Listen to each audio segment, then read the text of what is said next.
ஊர் பேர் நான் சொல்றதா இருந்தா சரி நான் என்ன சொல்றனோ அது மாதிரி நீங்க சொல்லணும். சரிங்க. அதே மாதிரி பின்னாடி செய்யணும். பின்னாடி செய்வேன். எப்படின்னு கேக்குறேன். இது உனக்கு தேவையில்லாத தம்பி போட்டு. இது எனக்கு வேண்டாம். நீ புடிச்சிக்க. அவன் பண்ணுவான் வீட்டுல. ஆமா நான் சொல்ற மாதிரி சொல்லுங்க மேடம். எப்படி கட்டி பிடிச்சி. ஆஹா என்ன பண்ற? பின்னாடி செய்யணுங்களே. இங்க பிடிக்காத வீட்டுல உன் கோயால கட்டி போடுற. வா வா வா வா வா பையப்பா.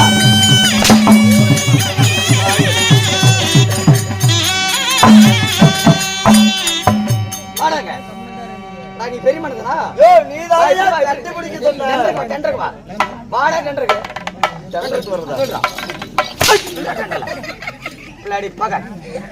வாடா டெண்டருக்கு வாடா. ஏனா நீ தான இப்படி வாடா. அது அவன் பையன். ஓடிடா ஒத்த கொஞ்சம். நீ வரியா தம்பி? நான் வணக்கண்ணா. நான் சொல்ற மாதிரி சொல்லுங்க. நீ ஆளு பாக்கிறது படிச்ச பையன் மாதிரி தெரியுது. சொல்ற மாதிரி சொல்லு. கட்டி பிடிச்சி. கல்யாணம் ஆயிச்சா? ஓயா வீட்டுல இருக்கறாளா? ஓயால போய் போடா. போடா.